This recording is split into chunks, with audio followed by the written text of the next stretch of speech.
Good evening, ladies and gentlemen, boys and girls. Welcome to the Expire Show, brought to you by Science Centre Singapore, the Singapore Institute of Technology and New Aeronautics. As you know, we focus on STEM, science, technology, engineering, and mathematics. So for all the series that we've been running, this series is where we feature all the female, or you call the women entrepreneurs or innovators. So it's exciting to have in July 4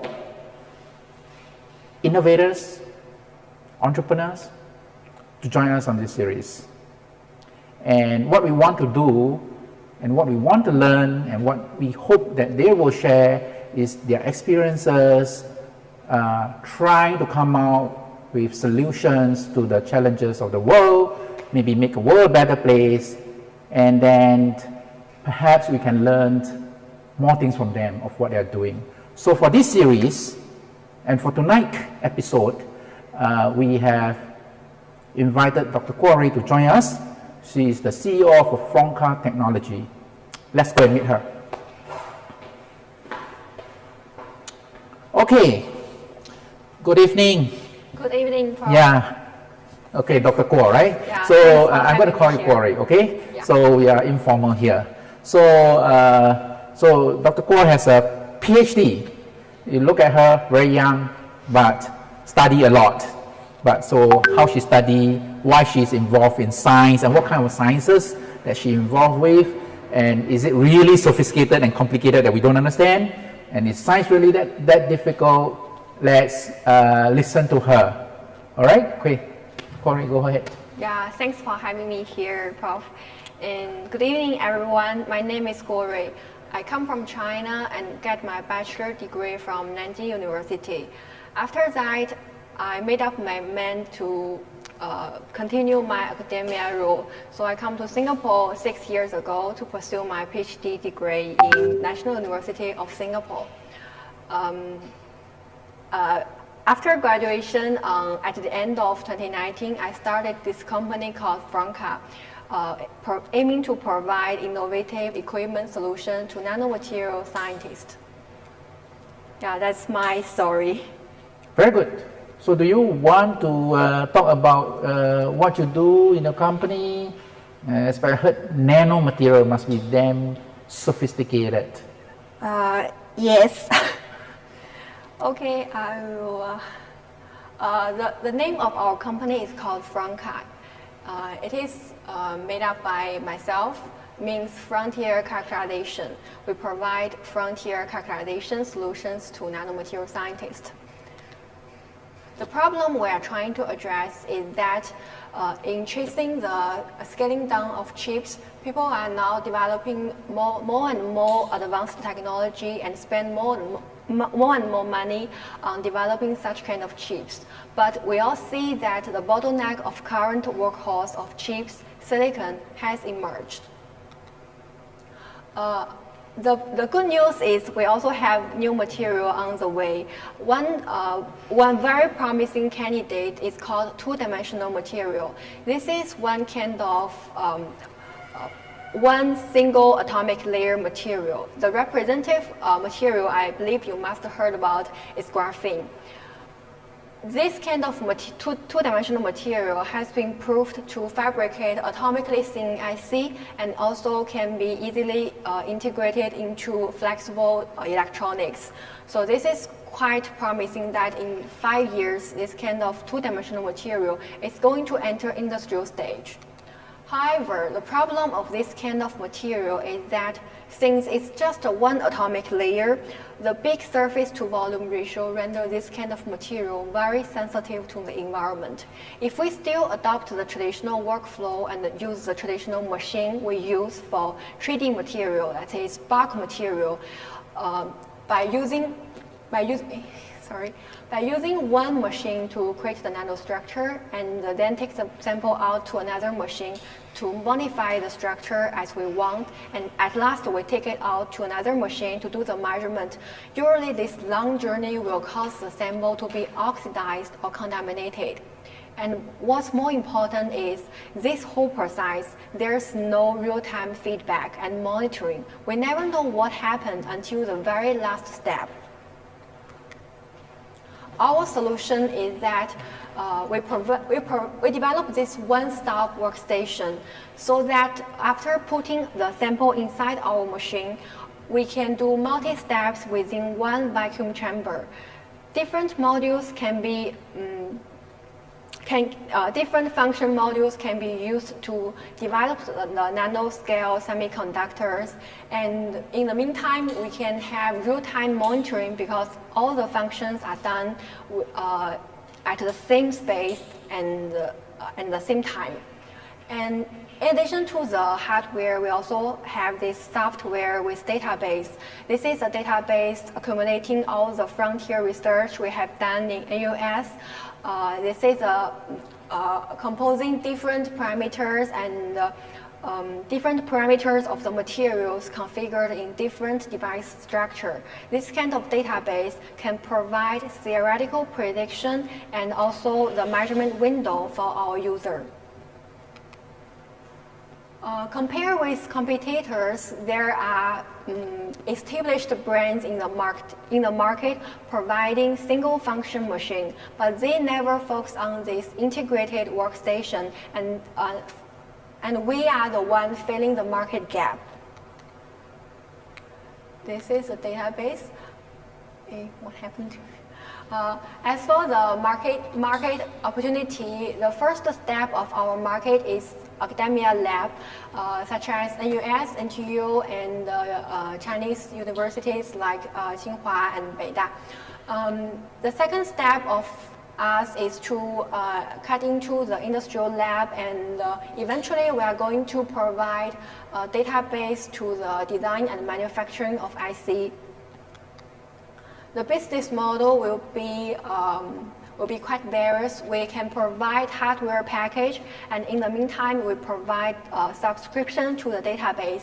And also, we are doing instrumentation consulting to our customer to help them do the design and maintenance of the equipment.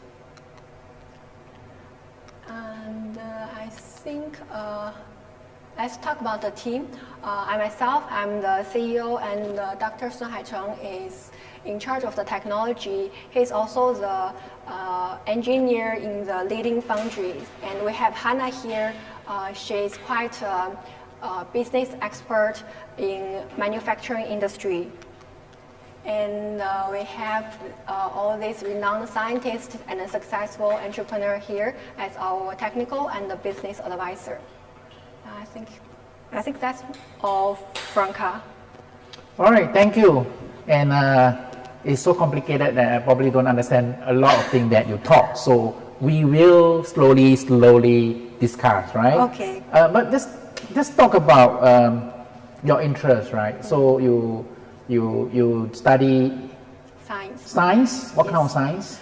Chemistry. In Nanjing, right? In China. Yes. Okay. And what prompted you to come? Okay, the first question is, why you study science? Why don't you study accounting? Accounting. Okay. Or business or law? I would say from my childhood, I want to become a scientist.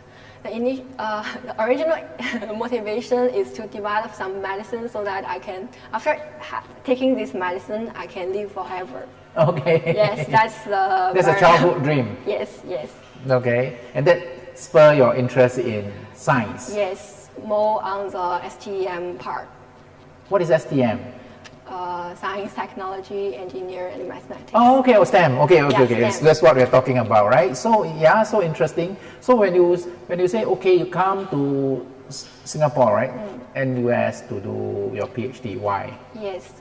At that time, I'll be very honest, at that time I'm not very sure what I want to do in the future, but I found out I'm good at doing experiment. I'm good at reading papers and writing papers. So I was thinking maybe I can give myself another time to try again, to pursue a PhD degree. So you are very good in reading papers, Yes. not newspapers. No. No, right? Yeah, reading papers, and you are very good in doing experiments, hands-on experiment. Because if you study sciences, chemistry, you do a lot of experiments. Okay, okay, very good. So you are very much a hands-on person. So let's move on, right? So when you are doing your PhD, right? So do you think about you have to research for a problem, right? Yes. So what kind of problems that you research on, or you're already very fixated on what you want to do? Okay. During my PhD study, my research is focused on this kind of two-dimensional material I just mentioned. You are trying to discover the secret of the world, two-dimensional material. Yes. Which is still a very new field. Yes, which is I would say the future of semiconductor materials. Okay, the future of why is, you mentioned semiconductor, the future, right? So silicon and nanomaterial. Silicon is nano too, right?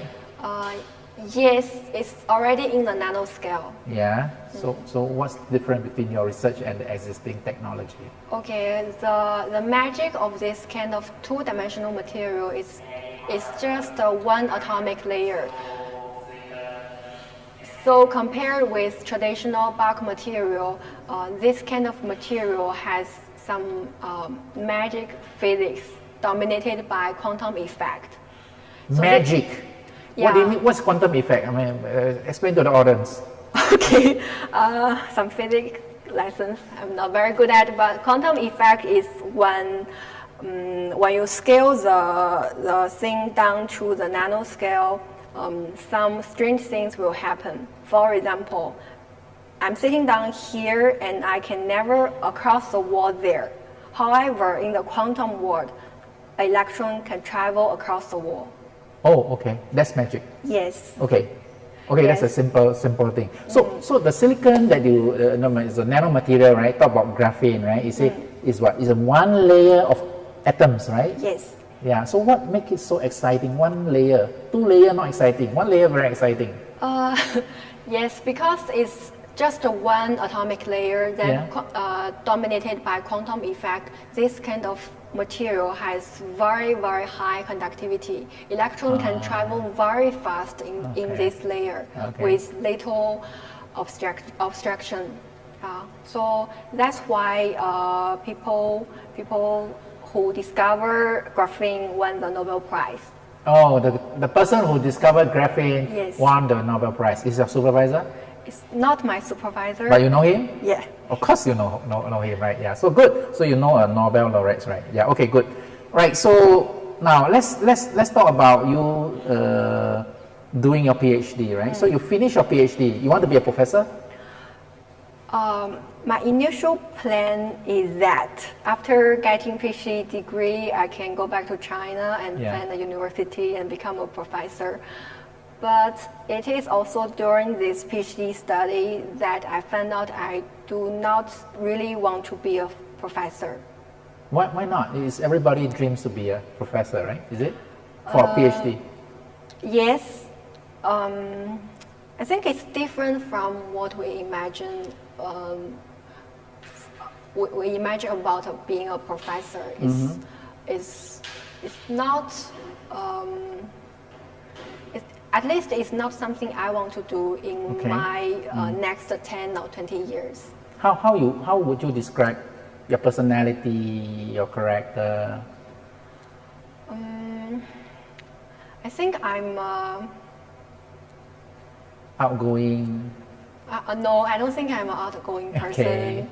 I'm actually a typical science person. Okay. Yeah. Typical scientist in the lab, do experiments. Yes. Okay. Wear glasses, lab coat, white color. Yes. Okay. But so in the industry, there are a lot of PhD actually work in the lab. You need that kind of knowledge, right? To do that. But why then you decided to start your own company? I would never think think of doing a startup like before 2019. Okay. The reason why I want to start this company is because one of the motivation is that during my study, I just mentioned I was working on this two-dimensional material. My experiment failed many times because the material I'm working on called black phosphorus is very easily oxidized. So every time after I fabricate the device and I take the sample to do something on that and then measure it, it always dies.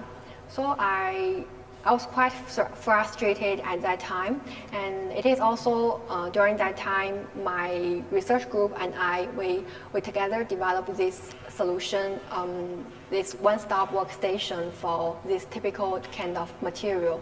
And when I submit my thesis, I was thinking, what can I do for future?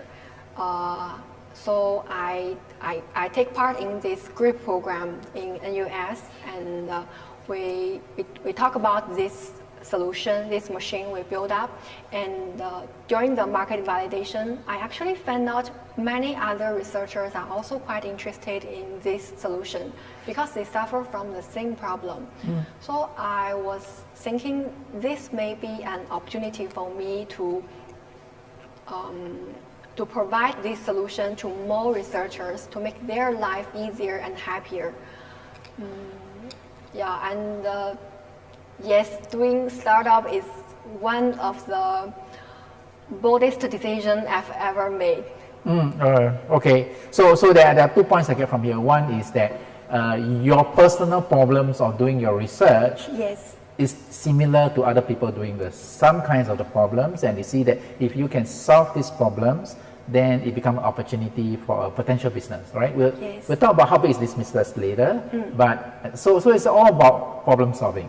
Yes. Okay, so innovation comes from solving a real problem, not something that you dream of, but something that you experience through, right? Yes. Okay, good. So you say that coming up and set up a company after getting a PhD is the bold decision, right? So how do you decide and overcome and make this decision?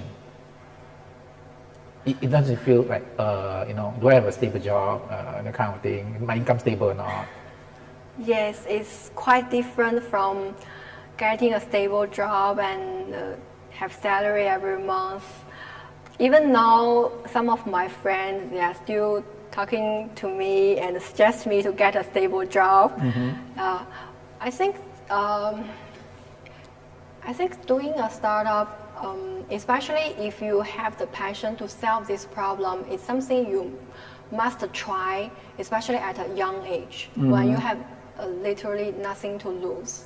Yeah, okay. Yeah, and I see this opportunity. I think if we can really solve the problem of the other researchers like me, we are creating value for the society, we are empowering the nanomaterial development, and we are doing something that is much more meaningful than just to get a day job. Yeah, I think the decision-making process, sometimes it becomes what you are really going after, right? I just share my own story, right? So when I was like graduate, like your age younger, and so I just got married, and my boss come to me and say, we have a position in Shanghai that's free. Would you go? I said, no, I can't go. I just get married. Then he looked at me. You get married, so you cannot go. So 1 year later, I asked you, say, I have a kid, so I cannot go. Then 1 year later, I come back to you. Then you will say, my kid is in primary school, so I cannot go. Then 1 year later, maybe 5 years later, I come to you. My kid is in secondary school. I cannot go. So you forever cannot go. Yes. Correct. So therefore, I think it's important to try young. But eventually, I went to Shanghai, and I become a GM there. So my first position I go is actually GM. So it's scary because I never become a GM. I'm an engineer trying to become a GM. But you got to believe in it and move on to take the decision. Okay? Yes. All right, good. Now let's move on to your company, right? If you finish your study, identify a solution, and then decided to start the company, right? Yes. So one of the most important thing to start the company is to make sure that the market is big enough. Not just to solve a problem. Yes, we want to solve a problem, but I don't want to spend 5 years of my lifetime solving a problem that only, 五只小猫, 5 small little customers, right? We want to have a lot of customers, so that we are confident that we can actually create value for more people and of course get value for ourselves. So Yes. how do you figure out? Because this product doesn't exist, right? The problem exists, but it's not there. How do you figure out how big is this market? The first market we target is academia labs, and we do some market research and find out how people now deal with this kind of two-dimensional material and how many people they're working on such kind of material. So based on this kind of calculation, we found out academia lab is actually a good starting point for us to build up the brand, to grow our technology, and gradually, as our technology mature, we can move to the industry. Currently, I would say industry is working on two-dimensional material. It's not something they ignore. They are keeping an eye on this two-dimensional material, and they are devoting money into the research. So as we believe this kind of two-dimensional material is going to enter industrial stage in 5 years, we think this is the best time to lay out now, to build the infrastructure for future R&D or maybe production line. Okay, let's it's very, very long, right? What I heard is very big, but I do not know how big. Let's do some computation, right?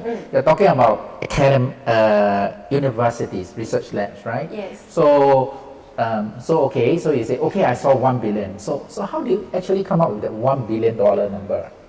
Okay, it's quite simple. We just search the number of papers published on two-dimensional materials that may be related to us, and then we divide the number by 10, because we believe maybe one lab can publish 10 papers per year.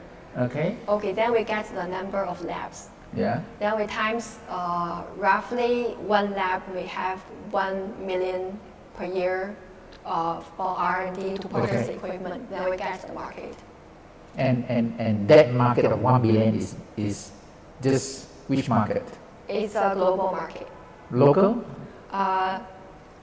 Asian market. Asian market, right? Yes. And of course, you all know Asian market in terms of research in this type of stuff is probably China. Yes. Okay. Global in China. Yeah. So the interesting thing is one of the most important thing of identifying market is also it's not just looking at currently the market is very small, but it's what is the projection of market, which is very big, right? And yes. how fast you grow, right? So what do you see as how fast will this grow? Will this market grow? I mean, semiconductor silicon making market is already huge. We all know it's huge, right? But you are now using a new material that will replace silicon, right? Maybe not fully replaced, but at least some part of it. Yes. Yeah. So how much you see the potential? I mean, compared to silicon, will it be like 5 years down the road, be 80%, 20% nano, 80% silicon, 20% 1D, 2D material? I think it depends on the performance requirement of the chip, and also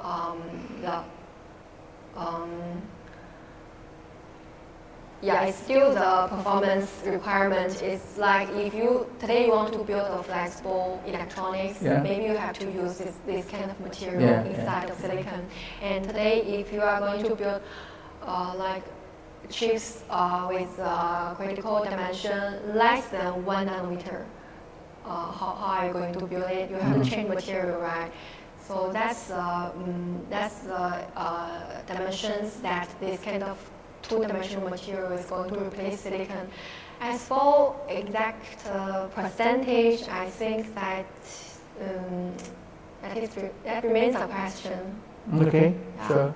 But we all know that the future is quite bright in this type of materials because when it comes to chips design, all these advances, and I mean you're from China, so China will have a big strategy in semiconductor.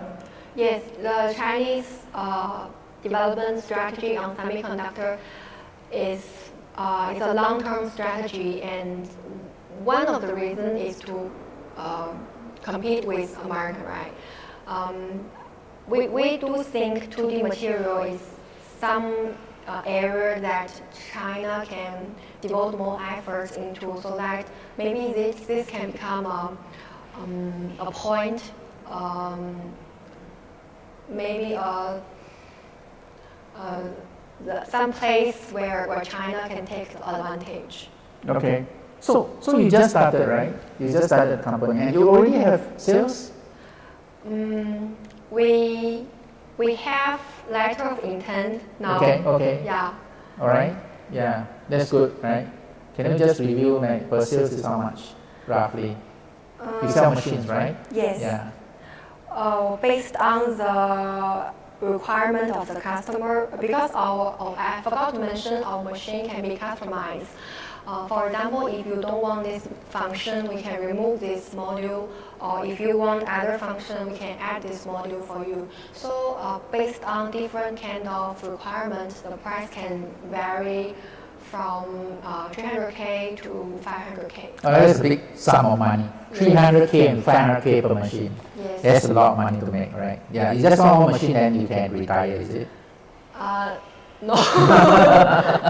Okay. So maybe come back to you, right? Personally, from a PhD student and never have a working experience. Yes. Become the boss. Yes.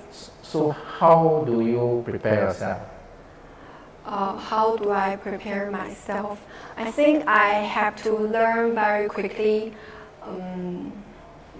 One of the challenge I face is business language. Business language? Yes. Must speak business. Yes. Because I'm quite get used to speak scientific language. Okay. Sometimes when I talk with businessmen, I don't really understand their language. And now I'm the founder of this company. I have to speak the same language with the people I want to collaborate, or the people I want him to invest on me. So I have to learn all these business terms and the way businessmen describe things. The way this businessman describes things is very different from scientists describe things. Okay. Scientists used to be very cautious when they pick up the words they use in publications. For example, you will find out sentence like, if condition A is satisfied and condition B is satisfied, then the conclusion may be applicable. Okay. But you will never hear businessmen saying such thing, right? If you ask businessmen when they can deliver, they will tell you tomorrow. Okay. If you ask them whether you can do it or not, they will always say, yes, I can. Right? They will never say something maybe or but yes, I can mean also you must deliver. You cannot say, yes, I can, tomorrow no, then tomorrow then I can't deliver. Yes. It's still my repetition, right? Yes, it's like over promise and over deliver. Over promise and over deliver. Yes, but scientists, they are very cautious when using these words. They always, nothing can be 100% guaranteed, right? Yeah. So I have to get used to how the businessmen describe things, and I have to learn all these business terms. Some of them I even don't understand in Chinese. So I have to learn like 2 times, one in English and one in Chinese. Okay. All right. How about first is dealing with the external people, right? How about you have a few staff? So how do you manage your staff? Now you got to tell them you got to do what, right? Oh, leadership, right? Yes. That's another challenge for me because it's about the role you are playing, right? Previously, I was always a student for most of my life. Every time I talk with senior people, such as professor and postdoc, I will behave like a good student. Okay. I will talk less and listen more because they are senior than me. So I think they are more experienced, more knowledgeable than me. I always listen to what they teach me and digest their suggestion and advice. But now, since I'm the CEO of the company, I have to behave like a boss. I need to behave very confident in my determination, my decision, and I also need to have clear reward and punishment on their work. Okay. So is it tough that you will scold people? Yes, it's tough. Is to reward people is very easy, right? I increase your pay, but to cut pay is difficult. Yes, it's very difficult to talk with them. Sometimes they cannot deliver, but they say they can. You have to talk with them. Next time you must be honest. You cannot just lie to me. But the whole team will be, the work will be delayed by you. So it's a very intense, compressed learning process. Yes. All right. Obviously, everybody make mistakes, but we learn on the way. All right. Okay, good. But of course, attending some leadership programs is good. At least understanding the framework. Okay. I'm very intrigued, right? Your company is called Fronka. Yes. What does it mean? Frontier characterization. Frontier, I understand. Then? Characterization. Characterization. Yes. KA is not characterization. Yes, but CHA looks not nice. Okay, so now you are doing a lot of marketing and branding. Yes. It must sound nice, must look nice, okay. So KA characterization sounds like some kind of periodic table stuff. No? K? Potassium. Okay, good. So maybe we can go to questions. If anyone has any questions that we can answer. Okay, yeah. That's not explained too complicated. So now people want something simple. Okay, the simplest way to introduce Fronka is that we are a company providing innovative equipment solution for nanomaterial scientists. Okay, so very simple, break it up. Innovative, it must be something new to the industry. Yes. Equipment characterization, so you are an instrumentation company. You provide equipment Yes. for... Nanomaterial scientists. Oh, so it's a very specific group of people who deal with nanomaterial. Yes. Scientists in the lab. Yes. And how about production software? Maybe in future. In the future. So now you are focusing on this $1 billion market. Yes. Okay, good. All right, I think that's as simple as she can get already, right? Okay, maybe anyone has any more questions? Yeah, I got this quite a bit.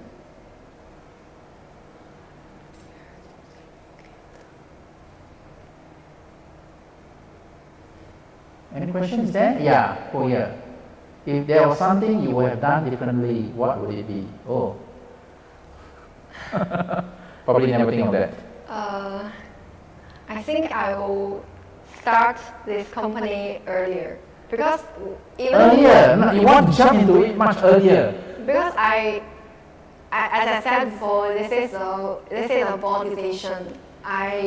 Before I really jump into this company, I actually have a few months of hesitation and uncertainty. So I think if I can jump over the barriers? Yeah, maybe 3 to 4 months. Yeah. I'm very uncertain about the future. So maybe if I can do things differently again, I will jump this. I mean, this 4 months is totally wasted. Why? Because it could be a reflection and looking at all your priorities and then maybe, yeah, I think take 4 months to choose and then go rather than say, I jump and then maybe you didn't think about all the different possibilities. I will not say those 4, okay, if I can if I can do things differently, maybe these 4 months, as you said, I can do more research on the marketing and on the research, or to persuade myself. But the truth is, those 4 months I just spent talking with myself, trying to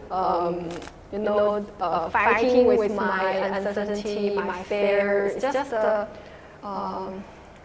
It's just emotion. Yeah, it's just fighting emotions. I go, should I not go? Yes. But I think it's fine, because when people, you need to cross over that and say, okay, let's move on. So it's all right. Not to worry. I don't think there's too much worry about that. Don't think like typical scientists. Wow, this 3 months wasted. Let's do more experiment. Okay. Yeah, good. Then maybe let's move on to another question. Yeah, this sounds like we covered, but you want to give more I details? can explain again. Yeah, I think people don't understand what is this instrumentation. What's the innovation? What's the problem? Okay. Maybe you want to list out the steps first. Yes.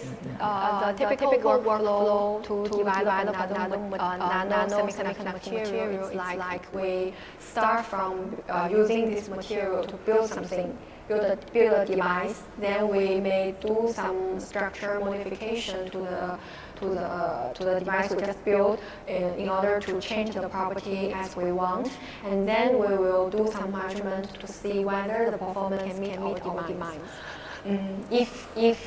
If there's no Fronka, the way people do things like that is they use one machine to create a nanostructure to build the device, and they use another machine to change the structure, to modify the structure and thus the property, and they use another machine to do the measurement. The sample has to be physically transferred from one machine to another, then to another. This is a quite long journey with no real-time monitoring or feedback. The solution we provide is a one-stop workstation, so that when you put the sample inside this machine, all the steps will happen without the sample leaving the machine. By the time you take the sample out, you already know what's happening to your sample, what you are going to get. All the steps, all the functions are happening within our workstation, so that we can avoid oxidation or contamination to the structure of the sample. And in the meantime, we can provide real-time monitoring. Okay. Yeah, that's our the problem we are trying to solve. Yeah, it's complicated. Okay. But what I hear, if I can digest it correctly, just correct me if I'm wrong, right? The current process is 3 steps. Yeah, and not only 3, maybe different machine, different separate machine for different functions. Okay, so 3 step. Or you need to have 3 steps because there are 3 different machines. Yes, so you at have least to move from one machine to another machine, right? Yes. And when you move from one to another, something changes, yes. right? Because of the environment. So you want to make sure that all the environment is the same, but you compress all them together into one. Yes. Okay, and that's what the machine is for, right? Yeah. So now it's a one-stop workstation. Okay, so we understand, right? It's a 3-in-1. Simple. The most simple way is 3-in-1. It's like coffee, 3-in-1, right? Yeah. Yes. And by this 3-in-1, you have additional benefits. Additional benefit is cheaper, more efficient. Real-time monitoring. You got real-time monitoring. Yes. Yeah, okay. What is real-time to you? I mean, for example, now you want to improve the conductivity of the material. Yeah. Simple example. You do something to your material and you test it, you find nothing changed. If you have real-time monitoring, you will find something quite different. Maybe the conductivity of the material will increase first, then decrease. But you never know, because you only test at the end. But now you have real-time monitoring, you will know what you do have what kind of effect on your sample. You have the information of the whole evaluation. Right. Yeah. So speak like a true scientist. yes. Yeah. But also, it can identify a problem at a very early stage. For example, you are still at the step 1. With real-time monitoring, you know something wrong happened, so you can do something to make up the failure. Okay, so I think somebody pay attention to your slides. So this question came out. It's very fast, but actually, are you able to share examples of how you help companies, Graphene, Salivate? Yeah. Salivate is a company providing. The simplest way to describe their company is they grow cells. Okay, they grow cells. Yeah. How I helped Brasonics and Salivate is that I mentioned in my business model, we provide instrumentation consulting service.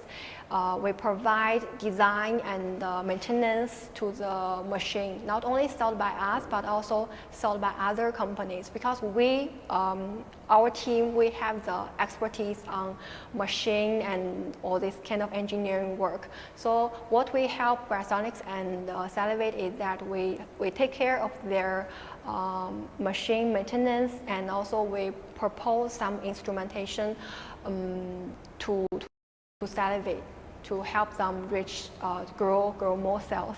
Okay, so I want to move on to your future, right? So we talk about your past, present, future. The present is after you're struggling for 4 months, then you say, okay, now you're very determined to go to the future, right? So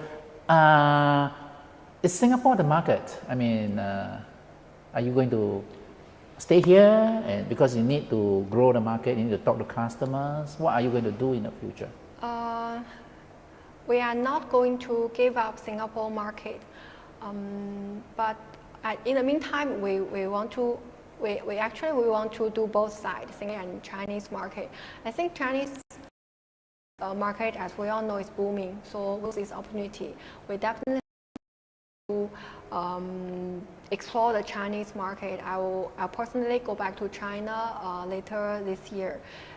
In the the Singapore part, we are going to have our R&D because we have close collaboration with NUS. We are still going to leverage the R&D resource in NUS, and also we are going to do our provide more equipment solution to our Singapore clients. Okay, so now but you have never do marketing, right? So when in Singapore, you're okay, right? Now spend 6 years and you talk to the various universities. Yes. Singapore doesn't have many universities, so it's quite easy, right? Small community. When you go to China, there's so many universities. How you know which one to talk to, how to talk to them? I think one of the advantage of starting from academia lab market is that we have our clients' contact information and what they are doing online. So your clients are very easy. They publish paper is your client. Yes. Oh, so market research is so simple. Yes. Okay. For me, the market research is like reading papers again. So I just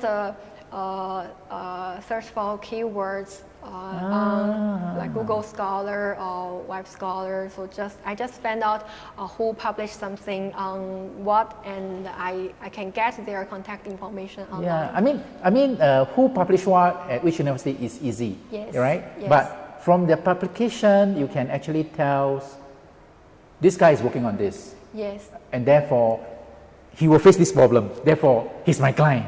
Yes, and also I can, based on my understanding about his research, I can propose to him what our solution can help you to improve your current work. Maybe your current work, your publication show you can do 1, 2, 3, but with our machine, with our solution, you can have better results. You can publish on a better journal. Right, and that's a very interesting to do market research, right? Yes. Because in business school, we say, oh, talk to customers, visit, talk, and then maybe statistics. But yours is a very interesting way to know who exactly needs it, right? By just sitting in front of a computer. Yes, but sometimes I still need to go out of the building to talk with people. You still need to talk to the customer at the end of the day, yes, right? Yes, of course. Okay. So, okay, very good. So, let's explore, right? For people who are, we're talking about, this month we're talking about female or women entrepreneurs. I like female entrepreneurs rather than women entrepreneurs, yeah. So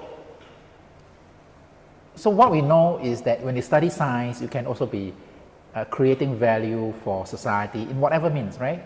And so what will be any encouragement, any wisdom that you want to impart to the girls, not to the boys, but to the girls, because we're a women's series here,